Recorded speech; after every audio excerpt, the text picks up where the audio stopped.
Thank you, Rabbi. It's my privilege to share this moment with you. I'm in Los Angeles just for a few hours, one day, and it's my privilege to have shared this moment with Charlotte and Yona. I don't know where they are now.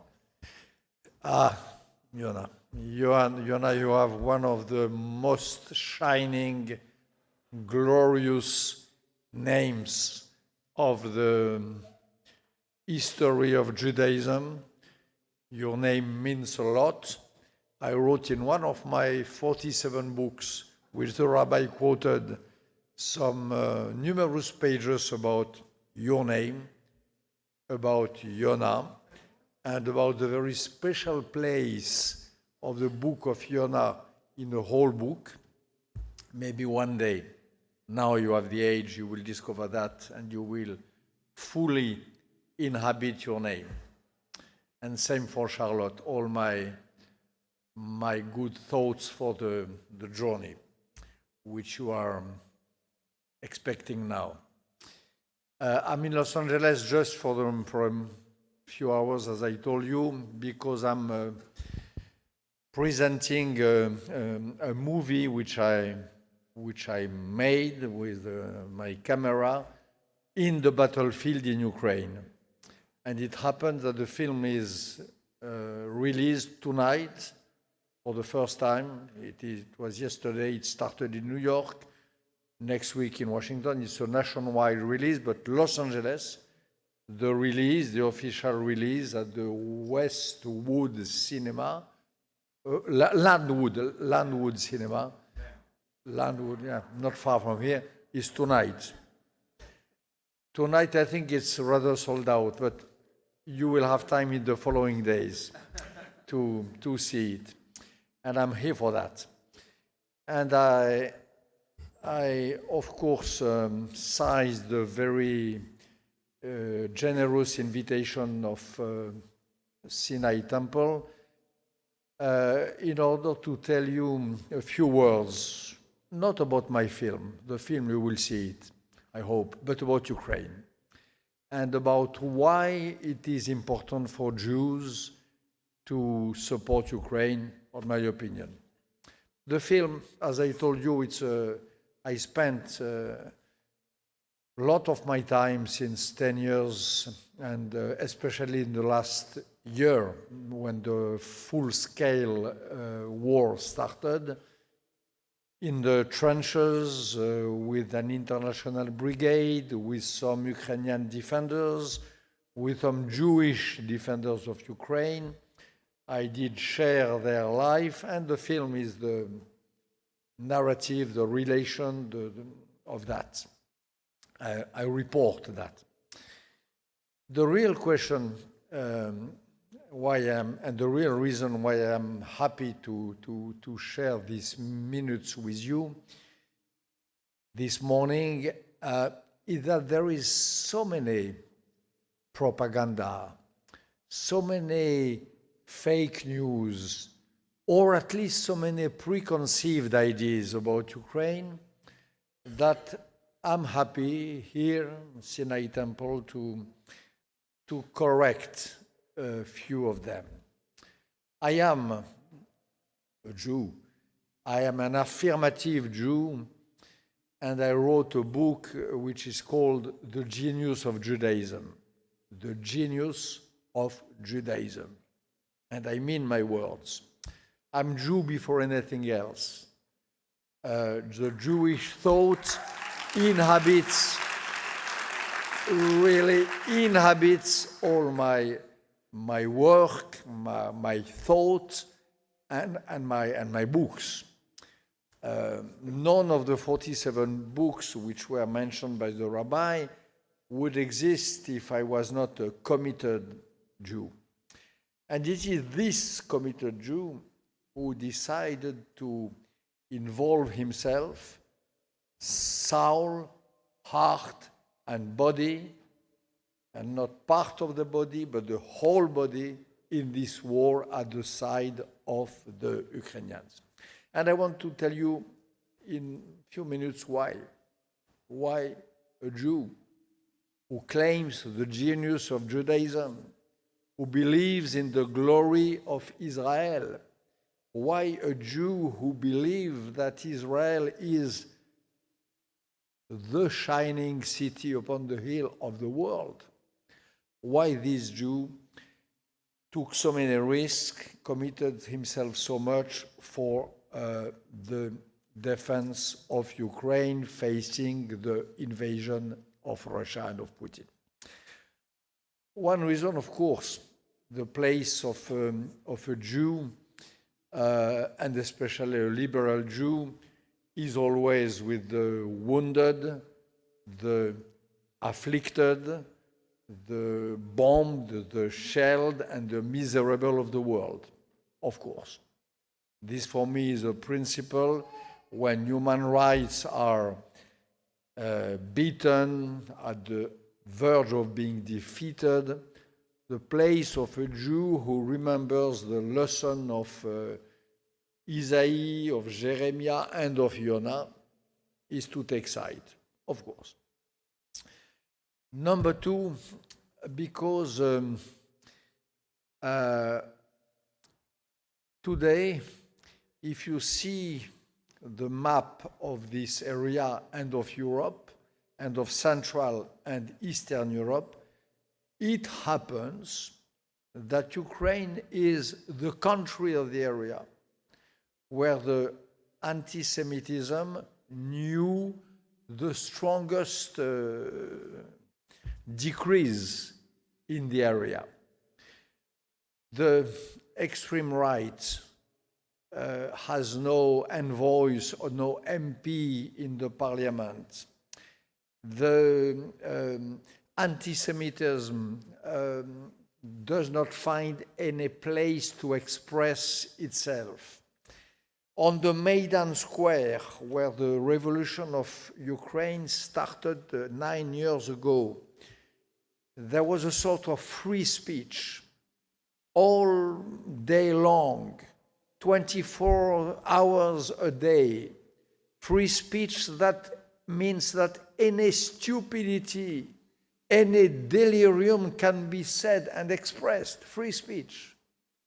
There is one delirium, one stupidity, which I never heard on this Maidan Square, which is anti-Semitism.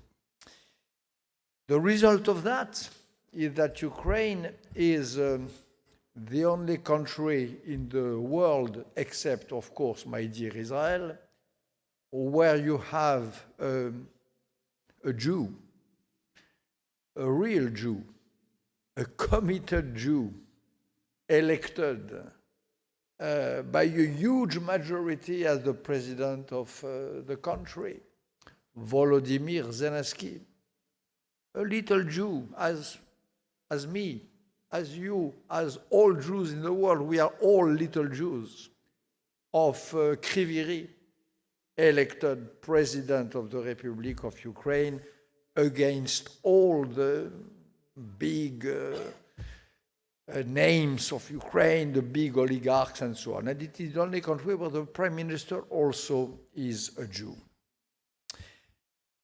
So, of course, I reflected on that because I know also that Ukraine has been an earth of blood during the late 30s and during the early 40s for the Jews.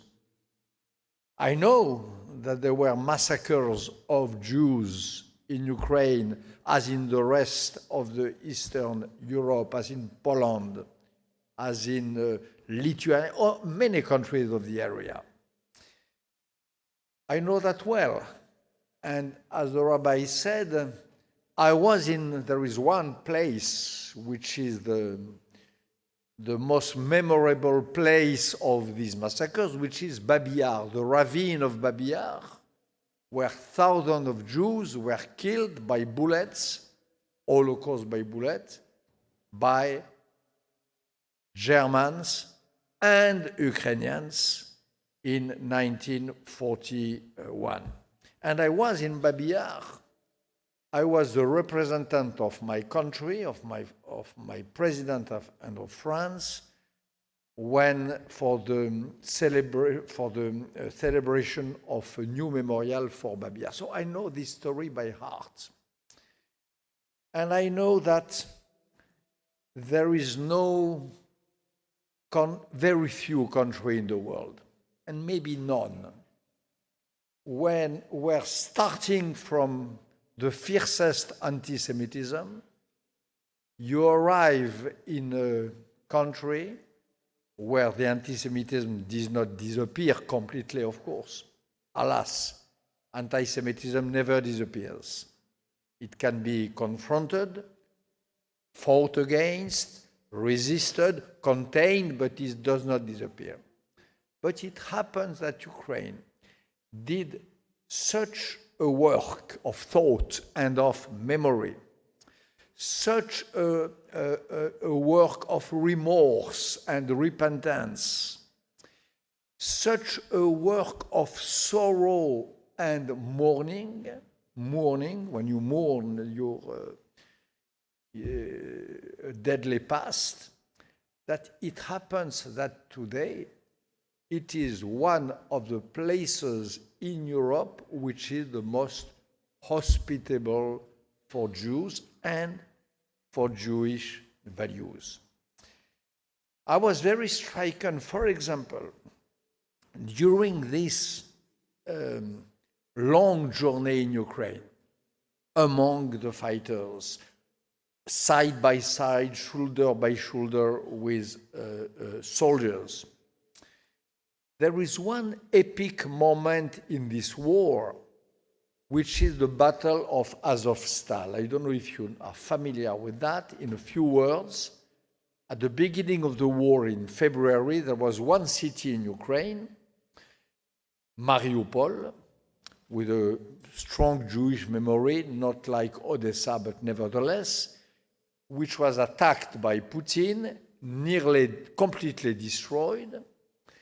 The Ukrainian troops, most of them surrendered, except a last bunch of few hundreds or few thousands of fighters who buried themselves in the underground of a steel plant called Azovstal, and during 3 months they resisted inside this underground of the plant. It's a great example of heroism. It's an example of modern epic. They lived in terrible conditions. They fought meter after meter. They had their deads unburied at their side. When some rabbis, because there was a lot of Jews among them, when some rabbis tried to come, take the deads and honor them, they were impeached, prevented to come by the Russians and shot in their directions. The wounded continued to fight, and so on and so on. And these fighters of Azovstal, after 3 months of this heroic struggle, they had to finally surrender. When they surrendered, they were imprisoned in Russia or in occupied territories by Russia, and again, some of them died. A few of them survived. What is the first thing that the survivors of Azovstal did? Especially one of them, whom you will see in my movie, Ilya Samoilenko, a great young non-Jewish hero. What is the first thing they did when they were liberated? They went to Israel. In Israel, they went to Masada. And in Masada, the delegation of this Azovstal plan, hosted by a delegation of Tzahal and Memorial of Masada, they said in a convincing way, that Azovstal was a sort of reversed Masada.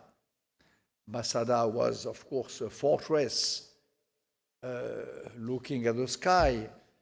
Azovstal was a fortress buried into the earth. But in a sort of symmetrical way, the fighters, heroes of Azovstal compared themselves, and the comparison was received, accepted by their Israeli counterparts as the inheritors of the virtues, of the greatness of Masada. So all of that, of course, inhabits me when I spend hard nights with the civilian or the fighters of Ukraine. I have all that in mind when I see at the beginning of the war the Russian forces bombing, shelling the memorial of Babi Yar in March. I have all that in mind when recently, a few days ago, I see some shells falling close to one of the most holy places for Jewish thought, which is in the city of Uman, the grave of Rabbi Nachman of Braslov. You have in Ukraine the city of Uman with the grave of the Rav Nachman de Braslav, and the Russians committed the unforgivable crime to send a rocket 2 weeks ago. And I know this place well. It is in the film. I filmed the rabbi of the great synagogue of Uman saying, reminding that Ukraine is also one of the 3 countries in the world which had the biggest number of righteous among nations. There is a great moment with the Rav in the film. And the Rav called me 2 weeks ago, Mr. Lévy, my friend Bernard, please help. The shells, the bombs are falling close to the grave of the Rav. So I had all of that in mind during these dark and terrible moments which I recorded, collected for this film. And these were the reasons that altogether I never stopped feeling, thinking, and believing that the place of a Jew in these tragic moments, in the middle of this horrible war, the place of a Jew like me, like you, like Yona, like your sister Charlotte, is at least in mind, at least in spirit, to be at the side of the Ukrainian people. This is what I wanted to say in Los Angeles, Sinai Temple, a few minutes before the opening tonight at 6 p.m. But I think there is no tickets left, so I think so, maybe. But I don't. But next days, the opening of my film called Slava Ukraini. Shabbat Shalom.